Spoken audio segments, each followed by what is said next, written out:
Donc, les échecs de toutes les thérapies physiques, ben, c'est de ne pas aller vers les thérapies psychiques. Et les échecs de toutes les thérapies psychiques, c'est de ne pas aller vers les thérapies physiques. L'erreur, ça serait de se dire, je ne fais que ça, thérapie physique, ou que ça, thérapie psychique. Ça, c'est l'erreur colossale. Hein. Pour moi, c'est des erreurs qu'il ne faut absolument plus faire. Hein. Que la thérapie psychique, dès qu'elle a un souci vraiment avéré, c'est-à-dire qu'elle ne fonctionne pas du tout sur un cas particulier, le corps, l'organisme est à revoir. Faire toujours, peux-tu me donner la définition, ma définition à moi, donc du champ des possibles.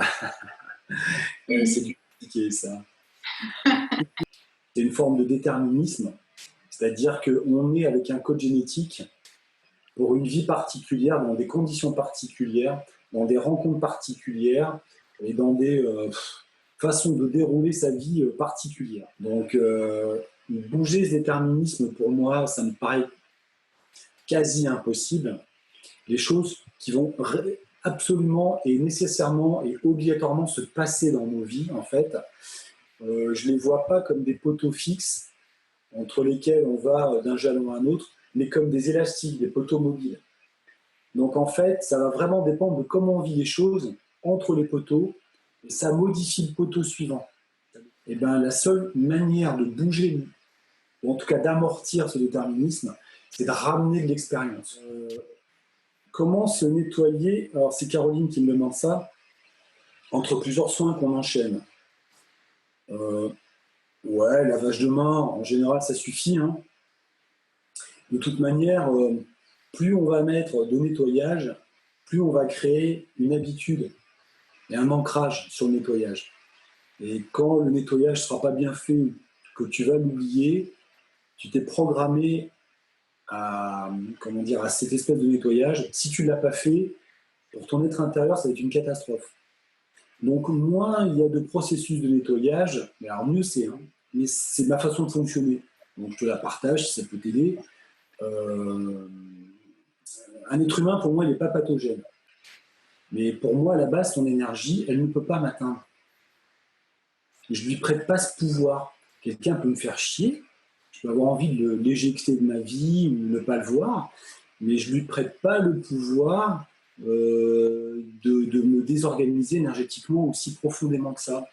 Donc, même mes patients, tu vois, n'ont pas ce pouvoir-là. Ça fait que depuis toutes ces années, j'en ai vu un paquet, quoi, du coup, et il ne se passe rien. Pourquoi? Parce que je ne les autorise pas à ce qu'il se passe quelque chose sur moi. Ça ne m'intéresse pas. Quand je suis en pâte avec les gens, quand je suis connecté avec les gens, je ne me sens pas faible. Je ne me sens pas, à la merci. Je ne me sens pas une victime. Je vais vous paraître stupide, peut-être que vous allez me trouver gonflant parce que je me répète. C'est d'aller m'entraîner le matin, c'est de m'occuper de ma fille, c'est des choses qui me font plaisir dans la vie. Et ça suffit à me nettoyer, du coup. Je suis assez bien dans mon existence au quotidien pour pas être sous le poids des trucs et un patient de plus qui vient m'envahir de sa sale énergie. J'ai pas ça. D'accord. Et le nettoyage va dépendre vraiment, est-ce que vous êtes heureux ou pas dans votre vie. Après, pour rejoindre le reste de la question, comment on fait quand on est fatigué? Peut-être vous n'avez pas une bonne hygiène non plus. En quoi cet excès de fatigue appartient à votre travail ou appartient au fait que déjà vous n'êtes pas en forme? Quel que soit le travail que vous fassiez, déjà physiquement et psychologiquement, vous n'êtes pas en forme. Parce que vous avez compris, à travers tout ce que je raconte avec vous, que tout est un modèle, donc tout est possible. Et si je pense que ici, là, c'est mon estomac, là, c'est ma poitrine, là, c'est ma tête, donc c'est 3 zones, une en bas, une au milieu, une en haut. Là, je pense que c'est la zone du bas, la zone du milieu, la zone du haut. Donc en bas, c'est l'estomac, là, c'est la poitrine, et là, c'est la tête. Et la poitrine, je vais pouvoir travailler ici en réflexe. On est d'accord? Je viens de modéliser. Puis je me dis, tiens, plutôt que de traiter les pathologies là, de la poitrine à cet endroit-là, je vais la projeter. Sur quoi? Un modèle cohérent. 3 zones, j'ai découpé ma main en 3. Voilà.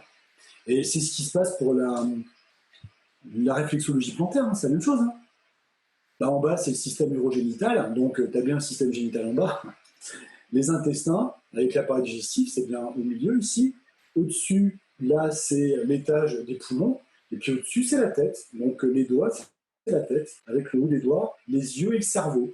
Bon, voilà. Donc, par projection, par modélisation, comme l'acupuncture, qui est un modèle parmi tant d'autres, tu peux réaliser ce que tu veux.